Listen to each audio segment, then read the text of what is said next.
ಆದರೆ ನಮ್ಮನ್ನಾಳುವ ಸರ್ಕಾರ ಯಾರ ಪರವಾಗಿದೆ? ನಮ್ಮನ್ನಾಳುವ ಸರ್ಕಾರದ ರಾಜಕೀಯ ಪಕ್ಷಗಳು ಯಾರ ಪರವಾಗಿದೆ? ಇವತ್ತು ಆಡಳಿತ ಮಾಡುವಂತ ಸರ್ಕಾರಗಳು ಕೊಲೆಗಾರರ ರಕ್ಷಣೆ ಪರವಾಗಿ, ಶೋಷಕರ ರಕ್ಷಣೆ ಪರವಾಗಿ, ಲೂಟಿಗೋರರ ರಕ್ಷಣೆ ಪರವಾಗಿ, ಅತ್ಯಾಚಾರಿಗಳ ರಕ್ಷಣೆ ಪರವಾಗಿದೆಯಾ?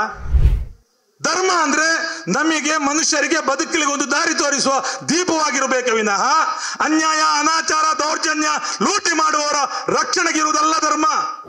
ಕೆಲವು ವ್ಯಕ್ತಿಗಳು ನಾವು ಧರ್ಮ ರಕ್ಷಕರು, ನಾವು ಕೂಡ ಸ್ವಾಮಿಗಳು, ನಾವೇ ಇದರ ಉದ್ಧಾರಕರು ಅಂತ ಹೇಳುವವರು ಯಾಕೆ ಅನ್ಯಾಯಗಾರರ, ಶೋಷಕರ, ದೌರ್ಜನ್ಯಗಳ ಪರವಾಗಿ ನಿಲ್ತಾರೆ? ನಂಗೆ ಅರ್ಥ ಆಗುದಿಲ್ಲ. ಭಾರತ ದೇಶ ಶ್ರೀಲಂಕಾ ಆದೀತು, ನಾಳೆ ಭಾರತ ದೇಶ ಬಾಂಗ್ಲಾದೇಶ ಆದೀತು, ನಾಳೆ ಭಾರತ ದೇಶ ನೇಪಾಳ ಆದೀತು. ಜನರೇ ಜನತಾ ನ್ಯಾಯಾಲಯವನ್ನು ಸೃಷ್ಟಿ ಮಾಡ್ತಾರೆ, ಜನ ಬಗ್ಗೆ ಹೇಳ್ತಾರೆ. ನ್ಯಾಯಕ್ಕಾಗಿ ಹಾತರಿಯುವ ಜನರನ್ನು ಕಡೆಗಣಿಸಬೇಡಿ. ನಮಗೆ ಕೆಲವೊಂದು ವಿಚಾರಗಳಲ್ಲಿ ಗೊಂದಲಗಳಿವೆ. ಆ ಗೊಂದಲದ ನಿವಾರಣೆಗಾಗಿ ಇಂಥದೆಲ್ಲ ಕಾರ್ಯಕ್ರಮಗಳನ್ನು ಮಾಡಬೇಕಾಗ್ತದೆ. ಎರಡು ಸ್ಪಷ್ಟವಾದಂಥ ವರ್ಗಗಳು ಇಲ್ಲಿ ನಮ್ಮ ಪ್ರದೇಶದಲ್ಲಿ ಎದ್ದು ಕಾಣ್ತಾ ಇದೆ. ಒಂದು ವರ್ಗ ಅತ್ಯಾಚಾರ, ಅನಾಚಾರ, ದೌರ್ಜನ್ಯ, ಕೊಲೆ, ಸುಲಿಗೆ, ಲೂಟಿ, ಶೋಷಣೆ ಎಲ್ಲವನ್ನೂ ಮಾಡುವಂತ ವರ್ಗ. ಇನ್ನೊಂದು ವರ್ಗ ಅದರಿಂದೆಲ್ಲ ಒಳಗಾದ ವರ್ಗ, ದೌರ್ಜನ್ಯಕ್ಕೆ ಒಳಗಾದ ವರ್ಗ, ಲೂಟಿಗೆ ಒಳಗಾದ ವರ್ಗ, ಶೋಷಣೆಗೆ ಒಳಗಾದ ವರ್ಗ, ಅತ್ಯಾಚಾರಕ್ಕೆ ಒಳಗಾದ ವರ್ಗ, ಕೊಲೆಗೊಳಗಾದ ನೊಂದವರ ಕುಟುಂಬ. ಇವೆಲ್ಲವೂ ಒಂದು ಸೈಡಲ್ಲಿ ಇದೆ. ನಾವು ಯಾರ ಪರವಾಗಿ ನಿಲ್ಲಬೇಕು ಅಂತ ಹೇಳುವುದೇ ಈ ಜನಾಗ್ರ ಸಭೆಯ ಮುಖ್ಯ ಉದ್ದೇಶ. ನಾವು ಯಾರ ಪರವಾಗಿ ಅಂತ ಹೇಳಿದ್ರೆ ಅಸಂಖ್ಯಾತ ಕೋಟ್ಯಾಂತರ ಜನ ಎಲ್ಲರೂ ಕೂಡ ಈ ನೊಂದವರ ಪರವಾಗಿ, ಈ ಶೋಷಣೆಗೊಳಗಾದವರ ಪರವಾಗಿ, ಈ ದೌರ್ಜನ್ಯಕ್ಕೊಳಗಾದವರ ಪರವಾಗಿ, ಈ ಅತ್ಯಾಚಾರಕ್ಕೊಳಗಾದವರ ಪರವಾಗಿ ಇದ್ದಾರೆ. ಆದರೆ ನಮ್ಮನ್ನಾಳುವ ಸರ್ಕಾರ ಯಾರ ಪರವಾಗಿದೆ? ನಮ್ಮನ್ನಾಳುವ ಸರ್ಕಾರದ ರಾಜಕೀಯ ಪಕ್ಷಗಳು ಯಾರ ಪರವಾಗಿದೆ? ಇವತ್ತು ಆಡಳಿತ ಮಾಡುವಂತ ಸರ್ಕಾರಗಳು ಕೊಲೆಗಾರರ ರಕ್ಷಣೆ ಪರವಾಗಿ, ಶೋಷಕರ ರಕ್ಷಣೆ ಪರವಾಗಿ, ಲೂಟಿಗೋರರ ರಕ್ಷಣೆ ಪರವಾಗಿ, ಅತ್ಯಾಚಾರಿಗಳ ರಕ್ಷಣೆ ಪರವಾಗಿದೆಯಾ? ವಿರೋಧ ಪಕ್ಷದಲ್ಲಿರುವಂತಹ ರಾಜಕೀಯ ಪಕ್ಷ ಕೂಡ. ಅಂದ್ರೆ ಇಲ್ಲಿ ನಮ್ಮ ಪ್ರಜಾಪ್ರಭುತ್ವದ ಮೇಲೆ ನಾವು ಅರ್ಥ ಮಾಡಿಕೊಳ್ಳಬೇಕಾದ ವಿಚಾರ ಲಾಭಕೋರತನದ ಪ್ರಜಾಪ್ರಭುತ್ವದ ಪರವಾಗಿದೆ. ಈ ಲಾಭಕೋರತನ ಅಂದ್ರೆ ಯಾವುದೇ ಇರಲಿ, ಲಾಭ ಇಲ್ಲದಲ್ಲಿ ನಮಗೆ ಇಲ್ಲ ಸೀಟ್, ನಾವು ಅಲ್ಲಿ ಬರುವುದಿಲ್ಲ ಅಂತ ಹೇಳುವಂತ ಒಂದು ವಿಭಾಗ, ಒಂದು ವರ್ಗದ ವಿರುದ್ಧ ಸಿಡಿದು ಹೇಳಬೇಕಾದಂತ ಅನಿವಾರ್ಯತೆ ಇವತ್ತು ಇಡೀ ದೇಶದಲ್ಲಿ, ನಮ್ಮ ರಾಜ್ಯದಲ್ಲಿ, ಅದಕ್ಕೂ ಮುಖ್ಯವಾಗಿ ನಮ್ಮ ಪ್ರದೇಶದಲ್ಲಿ ಬಂದಿದೆ. ಧರ್ಮ ಅಂದ್ರೆ ಏನು ಅಂತ ಹೇಳಿ ಹೇಳ್ಕೊಂಡಿದ್ದಾರೆ. ಧರ್ಮ ಅಂದ್ರೆ ನಮಗೆ ಮನುಷ್ಯರಿಗೆ ಬದುಕಲಿಗೆ ಒಂದು ದಾರಿ ತೋರಿಸುವ ದೀಪವಾಗಿರಬೇಕೆ ವಿನಃ ಅನ್ಯಾಯ, ಅನಾಚಾರ, ದೌರ್ಜನ್ಯ, ಲೂಟಿ ಮಾಡುವವರ ರಕ್ಷಣೆಗಿರುವುದಲ್ಲ ಧರ್ಮ. ಧರ್ಮ ಜನರ ಬದುಕು.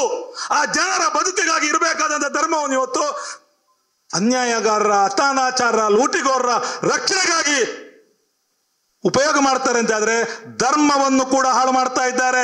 ಜನರ ಬದುಕನ್ನು ನಾಶ ಮಾಡುವುದರ ಜೊತೆಗೆ ಧರ್ಮವನ್ನು ಹಾಳು ಮಾಡ್ತಾ ಇದ್ದಾರೆ, ಸತ್ಯವನ್ನು ಹಾಳು ಮಾಡ್ತಾ ಇದ್ದಾರೆ, ನ್ಯಾಯವನ್ನು ಲೂಟಿ ಮಾಡ್ತಾ ಇದ್ದಾರೆ. ಪ್ರತಿ ಒಬ್ಬರ ಬದುಕನ್ನು ಲೂಟಿ ಮಾಡುವುದಂದ್ರೆ ಈ ಭಾರತೀಯರ ಬದುಕಿಗೆ ಗಂಡಾಂತರ ತರುವಂತ ವ್ಯವಸ್ಥೆ. ಅಂತ ವ್ಯವಸ್ಥೆಗೆ ತರುವವರು ಎಲ್ಲರೂ ಕೂಡ ದೇಶದ್ರೋಹಿಗೆ ಸಮಾನ. ಅದೇ ನಾನು ಹೇಳುವಂತದ್ದು. ಇವತ್ತು 13-14 ವರ್ಷಗಳಾಗ್ತಾ ಬಂತು, 13 ವರ್ಷಕ್ಕೆ ಇವತ್ತಿಗೆ ಮುಗಿಯಿತು. ಸೌಜನ್ಯನಿಗೆ ನ್ಯಾಯ ಇಲ್ಲ. 87ರಲ್ಲಿ ನಾನು ಈ ಸಂಘಟನೆಗೆ ಬರಲಿಕ್ಕೆ ಕಾರಣ ಆದಂತ ನನ್ನ ಒಂದೇ ಬಸ್ಸಲ್ಲಿ ಬರ್ತಾ ಇದ್ದಂತ ಪದ್ಮಲತಾ ಕಾಣೆಯಾಗಿ 87ಕ್ಕೆ ಕಾಣೆಯಾಗಿದ್ದಾಳೆ. ನ್ಯಾಯ ಇಲ್ಲ. ಆನೆ ಮಾವುತ ನ್ಯಾಯ ಇಲ್ಲ. ಯಮುನಾ ನ್ಯಾಯ ಇಲ್ಲ. ಯಾಕೆ? ಯಾವುದರಲ್ಲಿಯೂ ನ್ಯಾಯ ಇಲ್ಲ, ನ್ಯಾಯ ಇಲ್ಲ, ಪತ್ತೆ ಇಲ್ಲ ಪ್ರಕರಣ ಆಗುವಾಗ ಜನರ ಆಗ್ರಹ ಏನು? ನ್ಯಾಯ ಬೇಕು ಅಂತ ಹೇಳುದು ಮಾತ್ರ. ಜನರ ಆಗ್ರಹಕ್ಕೆ ಬೆಲೆ ಕೊಡ್ತೀರಾ ಆಳುವ ವರ್ಗ? ಅಲ್ಲ. ಇದೇ ರೀತಿ ಶೋಷಕರ, ಅತ್ಯಾಚಾರಿಗರ, ಮೋಸಗಾರರ ಪರವಾಗಿ ನಿಲ್ತೀರಾ? ನಾನು ಧರ್ಮದಲ್ಲೂ ಕೇಳೋ ಪ್ರಶ್ನೆ, ಧರ್ಮ ರಕ್ಷಕರೇ, ಧರ್ಮ ನಾಯಕತ್ವ ಹಿಡ್ಕೊಂಡವರೇ ನನಗೆ ಕಾಣಲಿಲ್ಲ. ಈ ದೇಶದಲ್ಲಿ ಹಿಂದೂ ಧರ್ಮದಲ್ಲಿ 4 ಧರ್ಮ ಇದು ಜಗದ್ಗುರುಗಳಿದ್ದಾರೆ. ಆ 4 ಜಗದ್ಗುರುಗಳು ಕೂಡ ಈ ಲೂಟಿಗೋರ ಪರವಾಗಿ ಹೋಗಿದ್ದು ನಾನು ನೋಡ್ಲಿಲ್ಲ, ಈ ಅತ್ಯಾಚಾರ ಪರವಾಗಿ ಹೋಗಿದ್ದು ನೋಡ್ಲಿಲ್ಲ, ಅಥವಾ ಈ ಶೋಷಕರ ಪರವಾಗಿ ಹೋದ್ ನಾನು ನೋಡ್ಲಿಲ್ಲ. ಆದ್ರೆ ಈ ಕೆಲವೇ ವ್ಯಕ್ತಿಗಳು, ನಾವು ಧರ್ಮ ರಕ್ಷಕರು, ನಾವು ಕೂಡ ಸ್ವಾಮಿಗಳು, ನಾವೇ ಇದರ ಉದ್ಧಾರಕರು ಅಂತ ಹೇಳುವವರು ಯಾಕೆ ಅನ್ಯಾಯಗಾರರ, ಶೋಷಕರ, ದೌರ್ಜನ್ಯಗಳ ಪರವಾಗಿ ನಿಲ್ತಾರೆ? ನಂಗೆ ಅರ್ಥ ಆಗುದಿಲ್ಲ. ಧರ್ಮಸ್ಥಳದ ದೌರ್ಜನ್ಯ ವಿರುದ್ಧ ಪ್ರಥಮವಾಗಿ FIR ದಾಖಲಿಸಿದ ಕೀರ್ತಿ ಇದ್ರೆ ವಿಷ್ಣುಮೂರ್ತಿ ಭಟ್ರಿಗೆ. ಅವರು ಈ ರೀತಿ ಆಗಿದ್ರು ಕೂಡ ಅವರಿಗೂ ನ್ಯಾಯ ಸಿಗ್ಲಿಲ್ಲ, ಅವರು ಹಲ್ಲೆಗೊಳಗಾಗಿದ್ದಾರೆ. ಹಾಗಾದ್ರೆ ನಮಗೆ ಜನಾಗ್ರಹದ ಬಗ್ಗೆ ಯಾಕೆ ಸರ್ಕಾರ ಗಮನ ಕೊಡ್ತಿಲ್ಲ? ನಾವೆಲ್ಲರೂ ಕೂಡ ಈ ದೇಶದ ಜನತೆ ಭ್ರಮೆಗೊಳಗಾಗಿದ್ದೇವೆ. ರಾಮಾಯಣದ ಕಥೆಯಲ್ಲಿ ಸೀತಾಪಹರಣ ಒಂದು ಕತೆ ಬರ್ತದೆ. ಸೀತೆ ಒಂದು ಭ್ರಮೆಗೊಳಗಾಗ್ತಾಳೆ, ಅದು ಚಿನ್ನದ ಜಿಂಕೆ. ರಾಮ ಹೇಳಿದ್ರು ನಂಬುದಿಲ್ಲ.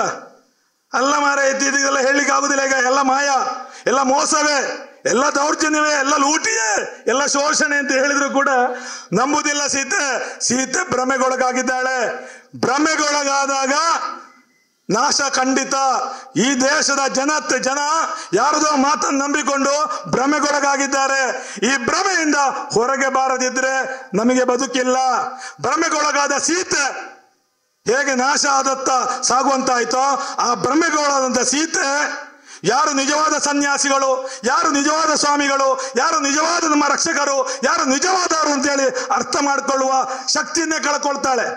ಆದ್ರಿಂದ ರಾವಣನೇ ಸನ್ಯಾಸಿ ರೂಪದಲ್ಲಿ ಬರುವಾಗ ಆ ನಂಬಿಕೆಯನ್ನು ವಿಮರ್ಶೆ ಮಾಡದೆ ಅಲ್ಲಿ ಅಪಹರಣಕ್ಕೊಳಗಾಗ್ತಾಳೆ.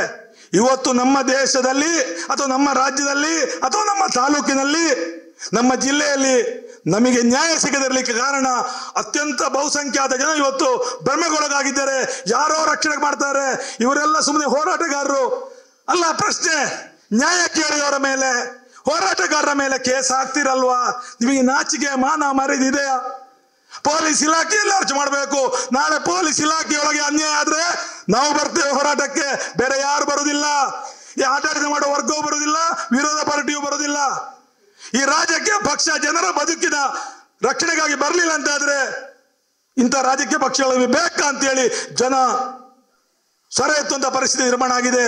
ಖಂಡಿತ ಕೂಡ ಈ ಇಂಥ ವಿಶೇಷ ತನಿಖಾ ತಂಡದಿಂದ ಧರ್ಮಸ್ಥಳದ ಎಲ್ಲ ಬೇಡ 2005ರಿಂದ 2025 ಕೊಟ್ಟಿದ್ದಾರೆ ತನಿಖೆಗೆ. ಅದಕ್ಕೆ ನ್ಯಾಯ ಕೊಡಿಸಲಿಕ್ಕೆ ಸಾಧ್ಯ ಆಗ್ಲಿಲ್ಲ ಅಂತಾದ್ರೆ ನಾಳೆ ಭಾರತ ದೇಶ ಶ್ರೀಲಂಕಾ ಆದೀತು, ನಾಳೆ ಭಾರತ ದೇಶ ಬಾಂಗ್ಲಾದೇಶ ಆದೀತು, ನಾಳೆ ಭಾರತ ದೇಶ ನೇಪಾಳ ಆದೀತು.